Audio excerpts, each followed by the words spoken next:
Et c'est salut Session Fish, on se retrouve au bord du canal Charleroi-Bruxelles ici, c'est pas le canal du centre, c'est le canal Charleroi-Bruxelles. On se retrouve pour une petite session coup du matin, il est 6h10, lever du soleil vers 5h, donc je suis un peu en retard on va dire, mais bon, faut quand même que je dorme dans l'histoire.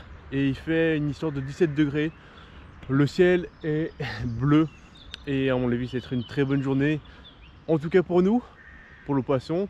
On a envie de le voir. Bon, je vais vous commencer par vous parler de mon animation. Donc j'utilise un Zander Pro Shad ici avec une TP de 10 grammes. 10 grammes c'est quelque chose de très lourd, mais c'est le leurre que j'avais sur ma canne. Donc vu qu'il est au bout de ma canne, je fais 2-3 lancers avec histoire de. Je vais pêcher en éventail. Et mon animation c'est bien simple, je prends contact avec le fond, voilà. Et après je fais 2 tours de moulinet. Et après je fais une pause, je reprends contact sur le fond, tac. Alors là je tends un petit peu ma manière et j'attends 1 à 2 secondes et puis 2 tours de moulinet. Ça, ce sera mon animation principale que je vais faire. Et ce qui va varier, c'est peut-être un petit coup de sillon vers le haut, accompagné des 2 tours de moulinet. Ou tout simplement, c'est une vitesse plus lente ou plus rapide de récupération. C'est ce que je vais faire principalement varier. Et que je vais changer mes différents leurres souples. Je pense que pour le moment, surtout vu comme l'eau est calme, que ce sera le leurre souple qui sera intéressant. Pourquoi je dis ça? Je pars du principe que les leurres dures font des vibrations en général beaucoup plus importantes. Et s'il y a des vibrations plus importantes, il faudrait éventuellement quelque chose pour compenser ces vibrations ou pour pas faire trop innaturel, enfin non naturel. Et donc du coup, je pense que justement, il faut du vent en surface ou une eau assez chargée, quelque chose qui permet de compenser ce fait. Donc voilà, ça c'est question animation. Et je vais varier un petit peu mes leurres. Là je fais quelques lancers et puis je verrai bien ce que ça donne. Alors, waouh, vous avez vu la vague qui est là? C'est quoi ça? C'est un courant? Ah, c'est bizarre. Ah, c'est peut-être une gobie qui a tapé sur mon leurre. C'était une petite tape, petite, hein. Elle était vraiment petite, mais sèche. Et ça m'étonnerait pas que ce soit les petites gobies qui tapent sur ma tête plombée. Ok, maintenant je vais vous parler un petit peu de moi pendant qu'il y a un bourdon qui est en train de me tourner autour. Et oust au bourdon. J'ai rien contre toi, mais un petit peu quand même. Donc, je vais vous parler un petit peu de moi. Donc, pour ceux qui ne me connaissent pas, Shellfish, ça fait 2 ans que je pêche. J'ai commencé ma chaîne YouTube l'année passée en tant que total. Allez, oust. Qu'est-ce que j'ai fait de bourdon? J'ai horreur des abeilles, guêpes. C'est une façon de s'introduire, mais donc du coup, ouais, je suis dans un nid de bourdon, quoi. Il y a 2-3 bourdons à mes pieds. Bon, je vais aller pêcher 5 mètres plus loin. Ça va peut-être m'éviter de me faire agresser. Sachant qu'un normalement bourdon est pas du tout agressif, mais j'ai pas envie d'avoir la bestiole non plus sur moi. Ça va pas trop me plaire. Donc j'ai essayé de faire une introduction la plus courte possible à moi, pour vous présenter un petit peu qui je suis et comment je pêche et tout ça. Sauf que je parle de trop et du coup j'arrive pas à avancer. Donc je vais faire bref. Je suis un pêcheur belge qui veut essayer de pêcher un maximum en Belgique dans les différents cours d'eau.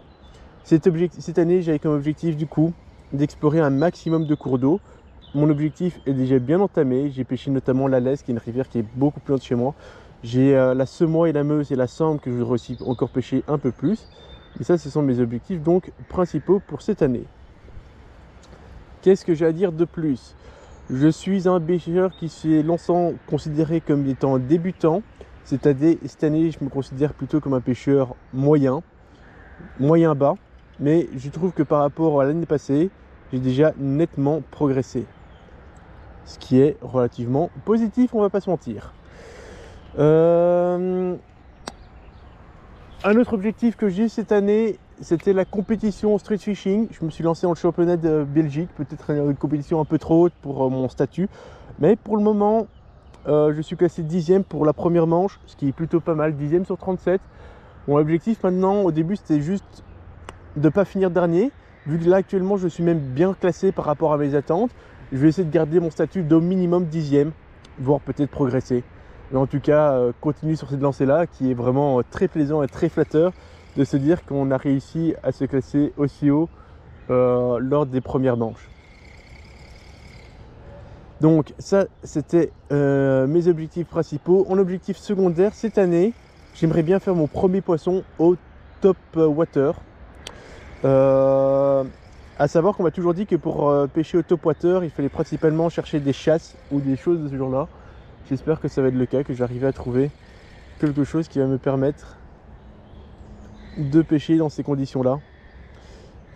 Mais jusqu'à présent, ça n'a jamais été très glorieux, le topwater pour moi. Donc du coup, j'espère que s'il y a des... Enfin, j'espère, c'est une demande que je vais vous faire. S'il y a des gens qui pêchent dans les eaux, que vous connaissez les lieux et que vous pêchez pas très loin de chez moi, s'il y a un moment où vous voyez que ça tape au topwater et que vous avez des conseils à me donner, surtout n'hésitez pas à me le dire. J'essaierai de faire une vidéo pour pêcher au topwater. Donc je vais vous résumer un petit peu ce qui s'est passé lors de ma session.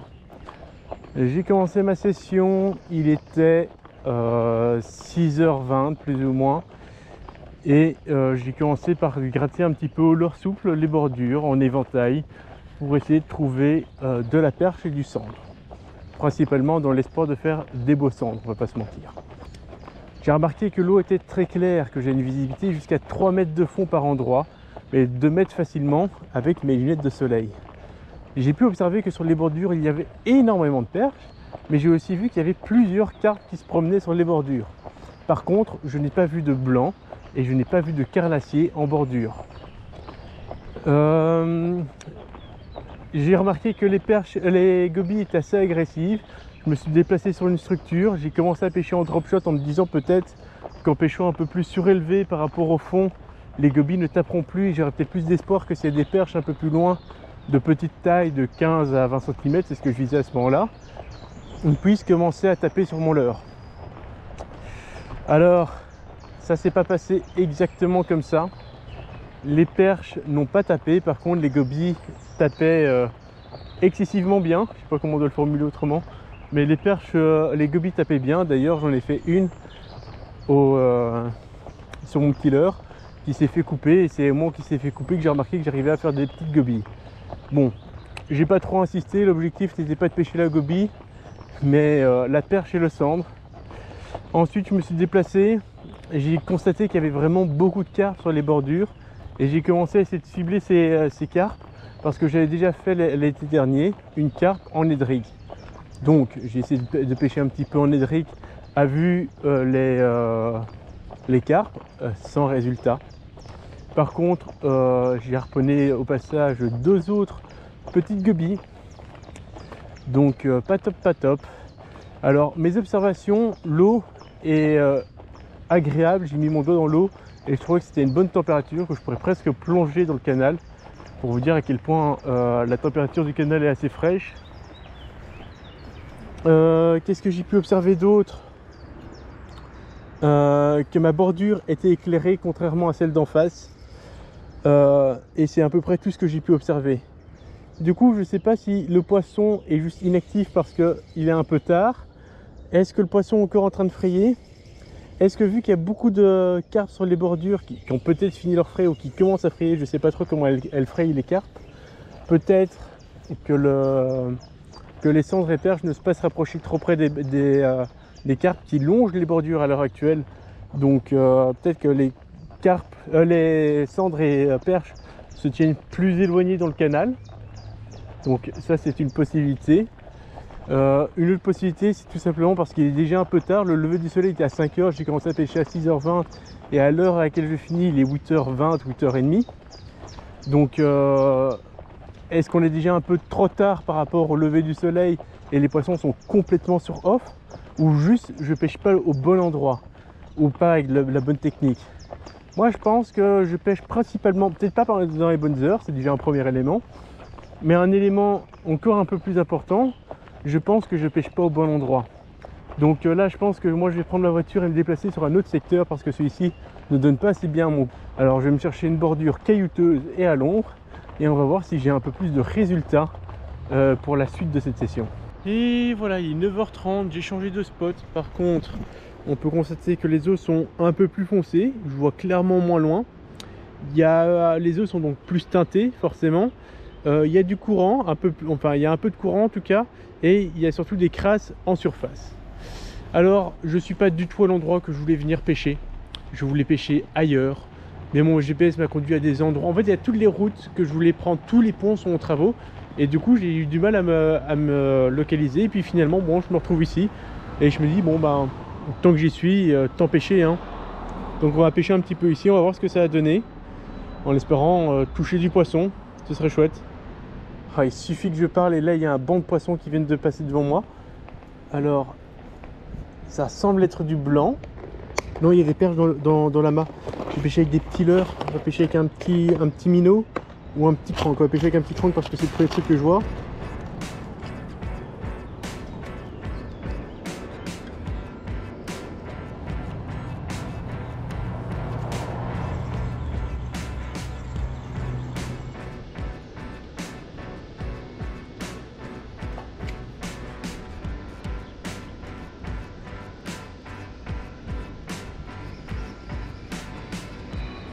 Bon, j'ai essayé 3 montages différents. J'ai essayé, enfin 3 leurres différents.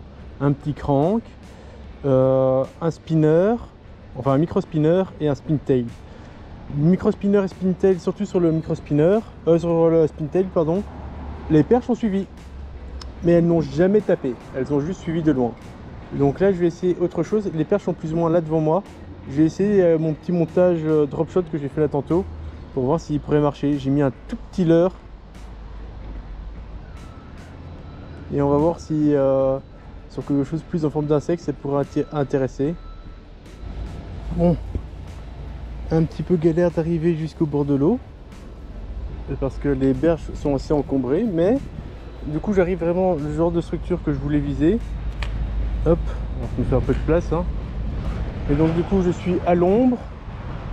Il y a de l'encombrement en bordure, donc il y a potentiellement quelque chose. Par contre mon approche n'est pas la plus discrète, mais je peux pêcher un peu les côtés. On va voir en drop shot s'il y a moyen de faire quelque chose. Je sais pas si je devrais passer peut-être sur mon spin tail sera peut-être plus efficace ou mon micro spinner. Faut voir.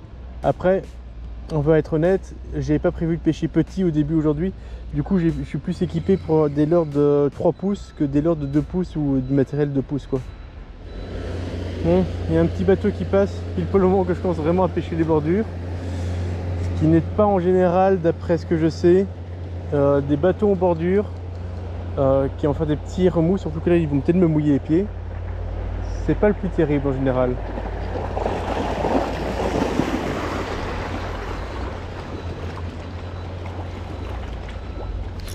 Poisson. Oh yes, ma première perche. Hop.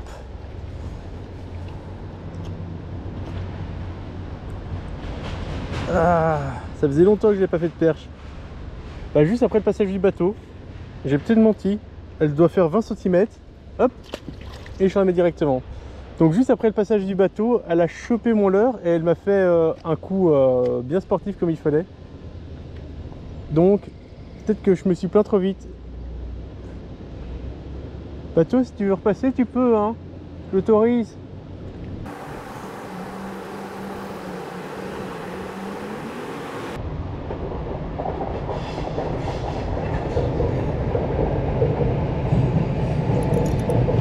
Ouais, elle est plus grosse celle-là.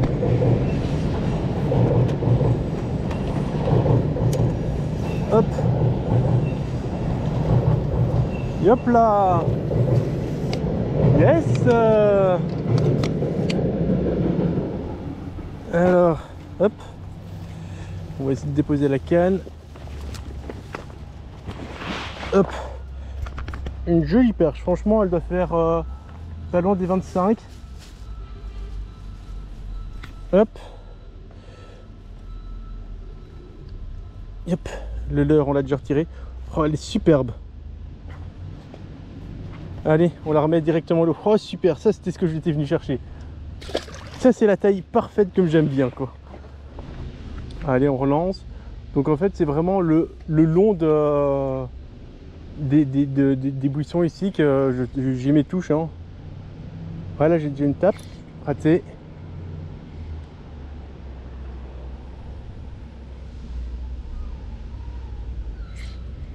Raté.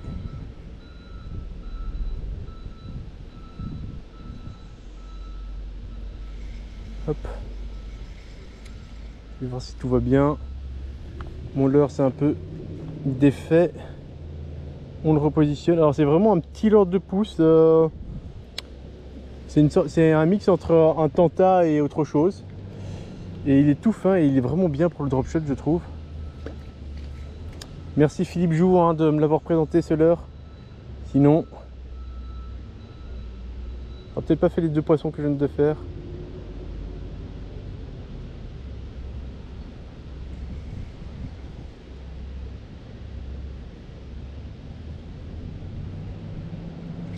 Raté. C'est peut-être de la gobie là. C'est peut-être de la gobie.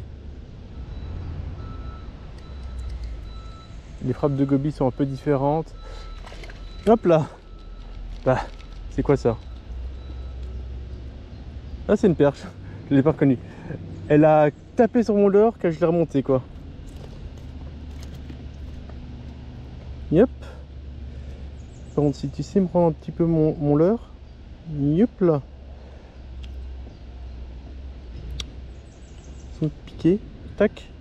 Petite drop, franchement, très sympathique. Alors c'était la plus petite des 3 perches que je viens de faire. Les 2 premières étaient très sympas, surtout la deuxième. Mais du coup, il y a des petits poissons. J'ai bien fait de monter mon drop là tantôt parce que ce drop là, si je ne l'aurais pas monté, j'aurais peut-être pas fait les poissons.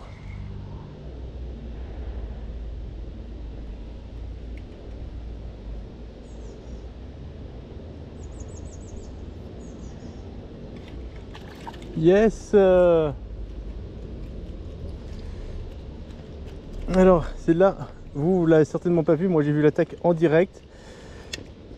Mon leurre, quand il était immobile, la perche n'a pas bougé. Et dès que j'ai fait 2 petits coups de poignet, la perche a sauté dessus quoi. Elle est très foncée cette perche. Nickel. Hop.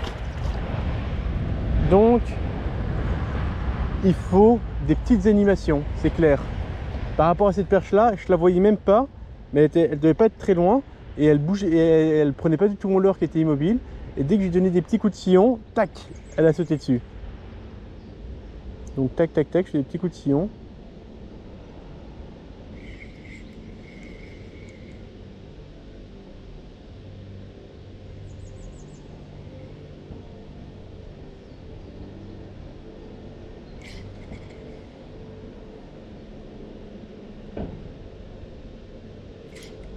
Ouais.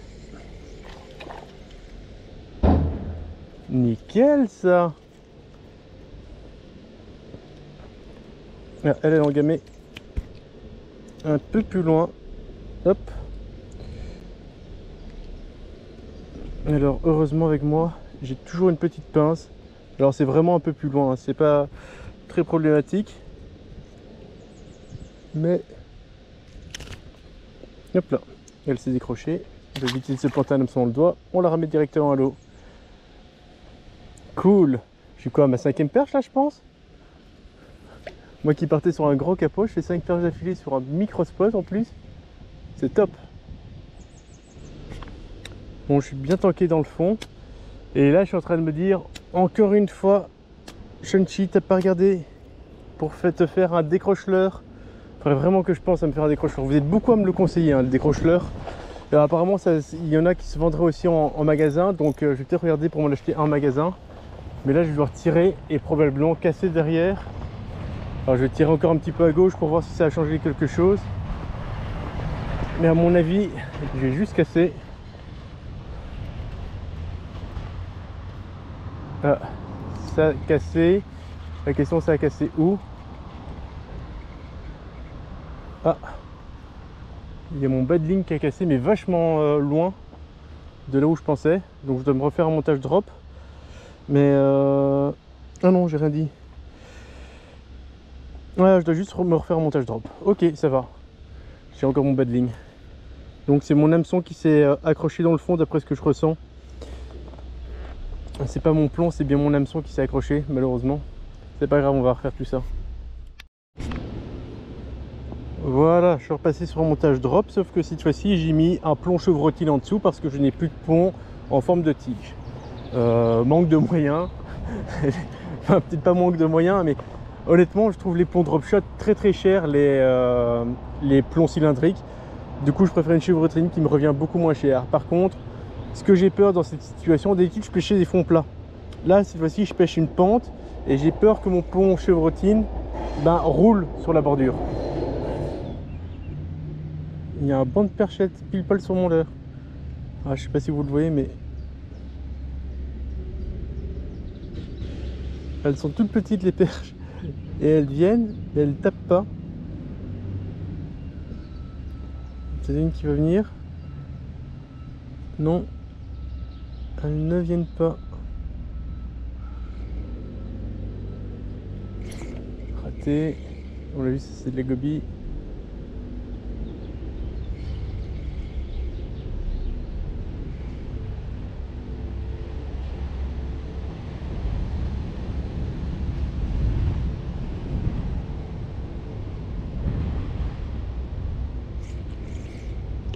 Raté, ça c'était de la perche par contre. Il y a des petites perches quand même. Ok. À mon avis, mon plomb est un peu trop profond. Et quand je pêche un peu en diagonale comme ça, donc je lance fond sur ma gauche, mon leurre forcément avec ma canne un peu basse, mon leurre est un peu plus proche du fond. Et j'ai l'impression que ça fonctionne. Bon, j'ai encore eu 2-3 suivis, mais de loin sur mon leurre. Et donc du coup, je viens de descendre de 5 à 10 cm de mon plomb. Je pense que mon plomb est trop haut. Et c'est peut-être pour ça que j'ai du mal à avoir des touches de perche. Alors il y a surtout des gobies qui viennent taper, mais les perches, je les vois, elles montent vite contre le leurre, mais vite, et puis elles redescendent aussi vite qu'elles sont montées. Mais elles tapent pas quoi. Et je pense que c'est parce que je suis peut-être trop décollé du fond. Donc on va essayer de voir maintenant avec ces nouveaux paramètres si ça va mieux se passer. Ah, j'en ai raté une. Et voilà, on est sur la fin de la vidéo. Alors, j'ai effectué une pêche de 2h30 ce matin, sans résultat à part les gobies. Et l'observation est qu'il y avait beaucoup de carpes et que l'eau était très claire. Je décide de changer de lieu. J'arrive pas sur le lieu que je veux, mais j'arrive quand même à trouver des zones d'ombre. Mon objectif était avant tout de pêcher des zones d'ombre caillouteuses. Bon, elles étaient légèrement caillouteuses, mais il y avait des zones d'ombre. Et sur la première spot que je pêche, je tombe sur un banc de perche. Ensuite, j'ai trouvé d'autres bancs de perche, mais elles n'ont pas tapé dedans. Les gobies, elles, par contre, ont été toujours présentes jusqu'à présent. Hein. Il n'y a pas de doute, elles sont toujours présentes. Mais par contre, je n'ai plus de résultats. Alors, pourquoi? Est-ce que c'est tout simplement le fait que maintenant il va être 11 h et donc on arrive sur les heures vraiment les plus chaudes de la journée et le poisson se met vraiment en off? Est-ce que j'ai pu présenter le bon leurre? Est-ce que le poisson s'est juste déplacé ailleurs? Ça, je ne sais pas. Mais en tout cas, j'ai fait 5 belles perches, dont une vraiment très jolie. Et ça, je suis très content. Donc voilà, c'est un petit peu le résumé de ma session. J'espère que vous avez apprécié de regarder cet épisode-là en ma compagnie. Et sur ce, les amis, moi je vous dis, on se dit salut et à la prochaine. Bye.